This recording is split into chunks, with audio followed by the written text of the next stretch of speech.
எப்பயுமே ரொம்ப நாகரீகமான குணம் அவங்கள்ட்ட இருக்கும். ஒரு லட்சியத்தை நோக்கி ஓடிக்கிட்டே இருப்பாங்க துளாராசிக்காரன். இப்ப நம்ம ஒரு வேலையை கொடுக்குறோம்னா அந்த வேலையை கச்சிதமா முடிக்கணும். இதான் துளாராசியோட குணமே. எப்படியும் நம்ம ஒரு வேலையை கொடுக்கணும், அந்த வேலையை கச்சிதமா கரெக்டா முடிக்கணும், பர்ஃபெக்டா செய்யணும் அந்த ஒரு வேலையை. இதான் துளாராசியோட குணத்தை காரணம். அது இல்லாம இந்த ராசி சரமான ராசினால வேகமா எந்த வேலை வேகமா இயங்கக்கூடிய குணம் கொஞ்சம் நிறைய இருக்கு. தன்னம்பிக்கை விட மாட்டாங்க. எப்போதுமே தொழில், உத்தியோகம், கொஞ்சம் குடும்பம், ஃபேமிலி, மனைவி, குடும்பத்தில ரொம்ப அக்கறை காட்டக்கூடிய ஒரே ராசி தான் துளாராசி மட்டும்தான். நல்ல ஒரு டேலண்டான குணம் துளாராசி நம்ம சொல்லலாம். அப்படிப்பட்ட துளாராசி என்பதற்கு வரக்கூடிய சனி பகவானுடைய வக்ர நிவர்த்தி பேச்சு கண்டிப்பா இந்த 139 நாளுக்கு பிறகு சனி பகவான் வக்ர நிவர்த்தி ஆகிறார். ஏன் இந்த வீடியோ நீங்க பார்க்கணும்? உங்க ராசியில ஒரு உச்சமாகிறதுனால உங்களுக்கு எப்போதுமே ஒரு நட்பு கிரகமாக நல்ல கிரகமாக இருக்கிறதுனால கண்டிப்பா இந்த வீடியோ பார்க்கணும். நல்ல கிரகம்னா அது ஜாதகத்தை பத்தி சொல்ல முடியும். ஏன்னா உங்க ராசிக்கு ஒரு சனி பகவான் உச்சமாவார். உங்க ராசியில நல்லது கெட்டதுங்கிறது உங்களுடைய நீங்க நம்முடைய பிறப்பு ஜாதகம் லக்னம் தான் முடிவு பண்ணணும். ஒண்ணும் இல்லை, நீங்க இப்ப 3 ராசியில பிறந்திருப்பீங்க. 1 சித்திரை நட்சத்திரம், அடுத்து சுவாதி நட்சத்திரம், அடுத்து விசாக நட்சத்திரம் 3வது வரை பிறந்திருப்பீங்க.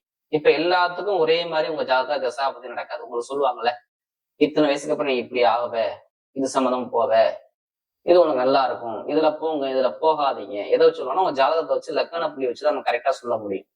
நம்ம ஏன் எல்லா வீடியும் குரு சுக்கரன் ஜோதிட்டியில ஒரு பொது பலனா பாருங்கன்னு சொல்றோம்னா, நீங்க சொல்லக்கூடிய பொது பலன் எனக்கு கரெக்டா இருக்கு, அதான் கால் பண்ணணும்னு சொல்றீங்க. அதனாலதான் மீண்டும் மீண்டும் சொல்றேன், உங்க ஜாதகத்துல தசாபதியை பார்த்து எடுக்க பலன் கரெக்டா இருக்கும். இதுல கடைசி மட்டும் வீடியோ பாருங்க, நம்ம ஒவ்வொரு நட்சத்திரம் ஒவ்வொரு விதமான பண்ணலாம். கிரக அமைப்பு பாருங்க. இப்ப உங்களுக்கு பாருங்க, உங்க சனி பகவான் எத்தனாம் வீட்டு அதிபதி? 4ஆம் வீட்டு அதிபதி. இப்ப சனி பகவான் நல்லவரா கெட்டவரா பாத்தீங்கன்னா உங்களுக்கு நல்லவரும் சொல்றாங்க. ஏன்னா உங்களுக்கு 4ஆம் இடத்துல என்ன இருக்குன்னா, வீடு இருக்கு, வண்டி இருக்கு, வாகனம் இருக்கு, பூமி இருக்கு, ரியல் எஸ்டேட் பிசினஸ் இருக்கு, எல்லாமே 4ஆம் இடம் தான். மண்மனை சம்பந்தமா எந்த ஒரு வேலை பார்க்கணும் அந்த 4ஆம் இடம் நல்லா இருந்தாலே அது மூலமாக வருமானம் கேட்குவார். அம்மா எல்லாமே 4ஆம் இடம் தான். அடுத்து 5ஆம் இடம் ஆசை, ஆசை, காதல், குழந்தை, உன்னுடைய குழந்தை, ஆசை. அது பாத்தீங்கன்னா கஷ்டப்படாம கமிஷன் வியாபாரம் பண்றது எல்லாமே இந்த 5ஆம் இடத்துல நிறைய விஷயம் இருக்கு. ஒரு மனிதனுக்கு 5ஆம் இடம் நல்லா இருந்தா அவனுடைய பூர்வீகம் நல்லா இருக்கும், அவருடைய பிறந்த எதிர்காலம் நல்லா இருக்கும்.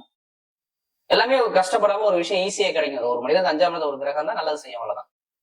இதுக்கெல்லாம் அதிபதி யாருன்னா சனி பகவான் தான். அவர் எங்க இருக்காரு? இப்ப 6ஆம் இடத்துல போய் நிக்கிறாரா? அவர் 6ஆம் இடத்துல என்ன ஆனான்னு தெரியுமா? வக்ரமானார். எப்ப? ஜூலை மாசம் 13ஆம் தேதி அவர் வக்ரமானார். வக்ரனா என்ன? ஒண்ணு கிடையாது, பின்னோக்கி போறது. இப்ப ஒண்ணும் இல்ல, நீங்க பின்னோக்கி கரெக்டா வந்துருவீங்களா? முடியாது இல்ல. ஸ்லோவா போனா ஒரு லட்சத்தை போய் நீங்க அடைஞ்சிருவீங்களா? முடியாது இல்ல. வேகமா போனதானே ஒரு காரியத்தை ஜெயிக்க முடியும். அப்படிதான் சூரியனுடைய கதிர்வீச்சு பின்னோக்கி மெதுவா போனார். இப்ப மெதுவாக இந்த விஷயம் நான் சொன்ன பாத்தீங்கன்னா 4ஆம் இடம் 5ஆம் பாகம், இந்த விஷயம் எல்லாம் மெதுவா இயங்கி இருக்கும். ஒண்ணுல ஒரு வீடு கட்டி அந்த வீடு குறை கிடக்கும், இப்படி எடுத்துக்கலாமா? அம்மாவுடைய உடம்புல பிரச்சனை இருந்திருக்கும், இல்ல வண்டி வாகனம் வீண் செலவு வச்சிருக்கும். எப்படி? இது நான் எல்லாத்தையும் சொல்ல, சனிபன் சரியில்லைன்னா எனக்கு வண்டி வாகன செலவு இருந்துச்சுங்க, எனக்கு குடும்பத்துல ஒரு சுகஸ்தானம் சரியில்லைங்க, இடபூமியில எனக்கு பிரச்சனை இருக்குங்க, என்னுடைய குழந்தைக்கு மருத்துவ செலவு இருக்குங்க, எனக்கு பூர்வீகத்துல ஒரு வழக்கு இருக்குங்க. இப்படி அடுத்த 6ஆம் இடத்துல சனி இருக்கும்போது 7 வரை கணவன் மனைவிக்குள்ள ஒரு மனவர்த்தத்தை உண்டு பண்ணிச்சோம். எப்படி? கணவன் மனைவிக்குள்ள 3 மாசத்துக்குள்ள நான் சொன்ன 139 கணக்குள்ள பாருங்க, கணவன் மனைவிக்குள்ள ஒரு மனவர்த்தத்தை உண்டு பண்ணிடும். நிறைய போட்டிகள், கடன், பகை, எதிரி, வம்பு, வழக்கு. ஆனா 6ஆம் இடத்துல சனி இருந்தா 6ஆம் இடத்து வேலையை ஐய பார்க்கும். நண்பனை எதிரியா மாற்றும், கடன் பகையை பார்க்க வைக்கும், ஒரு வழக்கை பார்க்க வைக்கும், ஒரு பிரச்சனையை பார்க்க வைக்கும், ஒரு தடையை பார்க்க வைக்கும், படிப்புகளை ஒரு மந்தப்படத்தை பார்க்கும், பொருளாதார வருமானத்தை சேமிக்க விடாது. அம்மா சைடுல பிரச்சனை, தாய்மாம ஒரு மனவர்த்தத்தை கொண்டாடும். குழந்தைகள் ஒரு குழந்தைக்கும் அப்பாவுக்கும் பிள்ளைக்கும் பிடிச்சிக்காம ஒரு மனவர்த்தத்தை கொண்டாடும். உங்களுக்கு உடல் ரீதியா ஒரு தாக்கத்தை காட்டும். இது எல்லாமே சரி ஜாதக தசாபதி சரியெல்லாம் கண்டிப்பா கொடுத்துருக்கும். இப்ப ஏன் கொடுக்காதுன்னா, குரு உங்க ராசியை பாக்குறாரு, அவர் குரு நட்சத்திரம் அவர் வக்ர நிவர்த்தி ஆகிறார். எப்ப? 27ஆம் தேதி ஆகிறார். உங்க ராசியை குரு பாக்குறதுனால யாருக்கெல்லாம் குரு நல்லா தெரிஞ்சுக்கணும், யாருக்கெல்லாம் குரு ஜாதகம் நல்லா இருக்கோ அவங்க எல்லாத்துக்குமே மிகப்பெரிய ஒரு ஜாக்பாட் யோகம்னு நான் சொல்லுவேன். குரு நல்லா இருந்துட்டா மட்டும் போதும். ஏன்னா இனிமே சனிபான் வக்ர நிவர்த்தி ஆயிட்டு வக்ரமே ஆக மாட்டார். ஏன்னா அவருடைய பார்வை பாருங்க, சனி 6ஆம் இடத்துல 8ஆம் இடத்தை பார்த்து 12ஆம் இடத்தை பார்த்து அந்த 3ஆம் இடத்தை பாக்குறது. கெட்ட ஸ்தானத்துக்குள்ள அந்த சனி பகவான் பாக்குறாரு. மெயினா ஒரு 3ஆம் பார்வை நல்லது, 10ஆம் பார்வை அதை விட சூப்பரா இருக்கும். இப்ப நிறைய பேருக்கு பாருங்க பொருளாதார வருமானத்துல நிறைய செலவுகள், தடை, அவமான பிரச்சனை எல்லாமே ஒரு கண்டத்த பிரச்சனை எல்லாமே கொடுத்தது யாருன்னா சனி பகவான் தான். ஜாதகம் சரியில்லாதவர்கள்லாம் சொன்ன விஷயம் கேட்டு பாருங்க. ஆமா ஆமா, படிப்புகள் சரியா இல்லை, இது மாதிரி நிறைய தடங்களை சந்திச்சிருப்பாங்க. ஏன்னா நமக்கு அதிக ஜாதகம் கொடுத்தது துளாராசி. இப்ப ஏன் ஒரு எடுத்தவன முதல் படம் என்ன சொன்னா, நிறைய நான் ஓப்பனா சொல்லணும், நிறைய வேலை கிடைக்காத வேலை கிடைச்சு. ஏன் எதை வச்சு சொல்ல முடியும் வேலை கிடைக்கணும்? சனிபவன் போறது நான் சொல்லிட்டேன், ஃபர்ஸ்டே சொல்லிட்டேன். குருவுடைய நட்சத்திரத்துல அவர் வக்ர நிவர்த்தி ஆகிறாரு. உங்களுக்கு குரு உங்க ராசியை பாக்குறாரு. அப்ப வக்ர நிவர்த்தி ஆகும்போது கண்டிப்பா வேலை உத்தியத்தை கொடுத்துருவாருன்னு அர்த்தம். கொடுப்பாரா கொடுக்க மாட்டாரா? கொடுத்துருவாரு. இந்த கண்டிப்பா பாருங்க, இந்த சனிபவன் வக்ர நிவர்த்தி கண்டிப்பா வேலை உத்தியம் சூப்பர் வேலையா இருக்கும். வெளிநாட்டுல வேலை பாக்குறவங்க வேற கண்ட்ரி விட்டே கண்டிப்பா போவாங்க பாருங்க. இது கன்ஃபார்மா எழுதி வச்சுக்கோங்க. வெளிநாடு வெளியூர் வேலை பாக்குறவங்க ஒரு உயர்ந்த பதவிக்கு போப்பாரான்னு அர்த்தம். என்ன சொல்லுங்க, 6ஆம் இடத்தை 12ஆம் இடத்தை பாக்குறவங்க வெளிநாடு வெளியூர்ல பெரிய அளவுக்கு போக போறீங்க. 8ஆம் இடத்தை பாக்குறாரு. வெளி பயணம் மூலமாக காசு பணங்கள் பயங்கரமா இருக்கும். வெளிநாட்டுல பிசினஸ் பண்றேன், சூப்பரா இருக்கும். வெளியூர்ல வேற கண்ட்ரி விட்டு கண்ட்ரி பண்ணா சூப்பரா இருக்கும். இப்ப நான் வீடு வாங்கணும், இப்ப இடம் வாங்கணும், வண்டி வாங்கணும், வாகனம் வாங்கணும், இது மாதிரி எனக்கு பிளான் இருந்தா கண்டிப்பா பண்ணுவீங்க. கடன் வாங்கியாச்சும் வீடோ இடமோ பூமியோ வாங்குவாருங்க. இது எழுதி நம்ம கொடுத்துடலாம், இவர் வாங்குவார் அப்படின்னு. அப்பாவுடைய சொத்து, அம்மாவுடைய சொத்து, எல்லா சொத்துல உள்ள வழக்குகள், பிரச்சனை எல்லாமே ஒரு முடிவுக்கு வரக்கூடிய காலம் தான் இந்த சனிபவனுடைய வக்ர நிவர்த்தி பேச்சு. பார்த்து கடனே இருக்காது. இந்த பேங்க்ல போய் நீங்க லோன் கடன் லோன் சேங்ஷன் ஆகும். உடம்பு ஆரோக்கியத்துல ஹெல்த்ல மெயினா நல்லா இருக்கும். நம்ம எல்லாருமே கர்மாவில பிறந்தவங்க. கர்மா எப்படி எதிர்க்கணும்? கண்டிப்பா துலாராசி உங்களை ஜெயிக்க முடியும். இப்ப ஜெயிக்கக்கூடிய நேரம் வருது. பார்த்து திருமண வாழ்க்கையில் உள்ள தடைகள் நீங்கிடும். புடிச்ச பெண்ணு, காதல், திருமணம், 2வது எல்லாமே கைக்கூடி வரும்.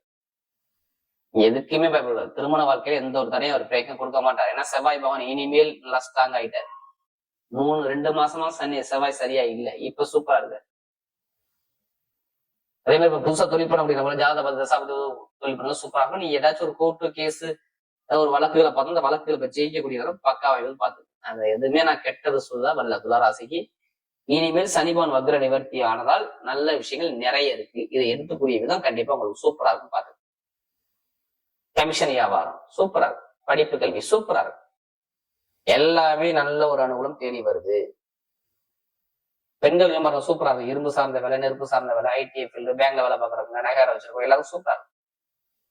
இப்ப நட்சத்திர பலம் பார்க்கும்போது ஒரு முதல் நட்சத்திரம் பாத்தீங்கன்னா சித்திரை நட்சத்திர பண்ணணும். எதுலையுமே தைரியமான குணம், தன்னம்பிக்கையான குணம், பயங்கரமா திறமையான குணம், பயங்கரமா டேலண்டான குணம், ஒரு பயங்கரமா யோசிச்சு ஒரு விஷயம் செய்யக்கூடிய குணம் எல்லாமே இந்த சித்திரை நட்சத்திரம் தான் பயங்கரமா இருக்கும்.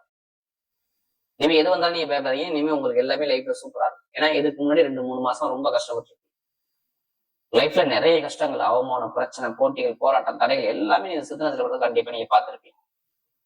ஏன்னா செவ்வாய் ஸ்ட்ராங்கா இல்லை. நண்பனை எதிரியை மாத்திருக்கும், வேலையை தடை பண்ணிருக்கும், உத்தியோகத்துல பிரச்சனை கொடுத்துருக்கும், குடும்பத்துல ஒரு கலகத்தை கொடுத்துருக்கும். ஏன்னா நமக்கு அதிக ஜலம் கொடுத்து சித்திரத்துல பிறந்ததான். பாருங்க, இடம், பூமி, வீடு, வண்டி, வாகனம், வெளிநாடு வெளியூர், படிப்பு கல்வியில ஒரு மாற்றம், தொழில ஒரு மாற்றம், எல்லாமே சூப்பரா இருக்கும் பாருங்க. சித்திரத்துல பாருங்க லைஃப்ல ஜெயிக்கக்கூடிய நேரம் பக்காவா இருப்பாரு. ஏன்னா இனிமே செவ்வாய் ஸ்ட்ராங் ஆயிட்டாரு. இனிமே நல்ல ஒரு மாற்றத்தை கண்டிப்பா அவர் கொடுத்தே தீரணும். அடுத்த பார்த்தீங்கன்னா சுவாதியில பாருங்க, எதுலையுமே ஒரு பிரம்மாண்டமான கற்பனை இருக்கும். அப்படி பிரம்மாண்டமான ஒரு கற்பனை எனக்கும் இருக்கும். இவங்களுடைய லட்சியம் பெருசா நம்ம சாதிக்கும் மனசுல ஓடிக்கிட்டே இருக்கும். கெமிக்கல் ஃபீல்டு, வண்டி வாகன ஃபீல்டு, ஆடம்பர ஃபீல்டு எல்லாமே இவங்க பயங்கரமா இருப்பாங்க. கலைத்துறை எல்லாமே சூப்பரா இருப்பாங்க. ஆனா இவங்களுக்கு ஒரு குழப்பத்துல இருக்காங்க. ஸ்டெடியா ஒரு மைண்ட் இவங்கள்ட்ட கிடையாது. இதை பண்ணுவோமா வேணாமா சரி ஒரு குழப்ப தடுமாற்றத்திலே இருக்கிறாங்க. யார் இந்த சுவாதியில பிறந்தவங்க. இனிமேதான் லைஃப்ல ஜெயிக்கக்கூடிய நேரம் வருது. ஏன்னா வேலை போயிருக்கும், வேலை வந்து தர வந்து நிறைய அவமான பிரச்சனை எல்லாமே பார்த்துருப்பாங்க. ஏன்னா சுவாதியில பிறந்தவங்க நமக்கு நிறைய ஜாதகம் இனிமே சூப்பரா இருக்கு. படிப்பு கல்வி நல்லா இருக்கும், அரசாங்க வேலை நல்லா இருக்கும், அரசியல் ஃபீல்ட் நல்லா இருக்கும், கெமிக்கல் ஃபீல்ட் நல்லா இருக்கும், எலக்ட்ரிக்கல் ஃபீல்ட் நல்லா இருக்கும், இரும்பு சார்ந்த வேலை நல்லா இருக்கும், கணவனுடைய ஒற்றுமை சூப்பர். ஏன்னா இந்த துறை எல்லாமே நீங்க இருப்பீங்க. இனிமே எல்லாமே கமிஷன் வியாபாரம், ஷேர் மார்க்கெட் எல்லாமே சூப்பரா இருக்கும். நான் சொல்றது சுவாதியில பிறந்தவங்க லைஃப்ல ஜெயிக்கக்கூடிய பக்கா அமையும். அடுத்து பாத்தீங்கன்னா இந்த சுவாதிக்கு பாத்தீங்கன்னா விசாகனத்துல பிறந்தாங்க. இதே ஒரு பொறுமையான குணம், அமைதியான குணம், அனுசரிச்சு பிறக்கணும், தன்மையான குணம், ஒழுக்கமான குணம், விட்டு கொடுத்து பிறக்கணும் உங்கள்ட்ட நிறைய இருக்கும். எப்படி குடும்பம் ஃபேமிலியை பத்தி ரொம்ப சிந்திக்க முடியும் உங்கள்ட்ட நிறைய இருக்கு. இனிமே எல்லாமே சூப்பரா இருக்கும். நான் இதுக்கு முன்னாடி நிறைய கடன், பகை, எதிரி, வம்பு, வழக்கு, பிரச்சனை எல்லாம் நிறைய பார்த்துருக்கீங்க விசாகனத்துல பிறந்தாங்க. எதுவுமே ஒரு நிம்மதி இல்லாத தன்மைக்கு தள்ளப்பட்டாங்க. ஆனா இப்ப 9ஆம் இடத்துல இருந்து போகும்போது 2ஆம் இடத்தை 3ஆம் இடத்தை பார்க்கும்போது நிறைய ஒரு முயற்சியை சூப்பரா கொடுப்பாரு. ஆசிரியர் வேலை பார்க்குறவங்க, நகர வச்சிருக்கவங்க, கமிஷன் வியாபாரம் பண்றவங்க, ஷேர் மார்க்கெட் பார்க்கறவங்க, நல்லா இருக்கும். வீடு வாங்குறது, இடம் வாங்குறது, வண்டி வாங்குறது, வாகனம் வாங்குறது, வெளிநாடு போறது, வெளியூர் போறது, படிப்பில் ஒரு மாற்றம் ஆகுறது, தொழில ஒரு மாற்றம் ஆகக்கூடிய அமைப்பு எல்லாமே சூப்பரா இருக்கு. நான் சொல்றது நீங்க சாதனத்துல போனோம் டைம் பக்கா அமையும் பாத்துங்க. எடுத்த காரியம் உங்க பக்கம் வெற்றி நிச்சயம். மறுபடிய சனி பகவானுடைய வக்ர நிவர்த்தி பேச்சு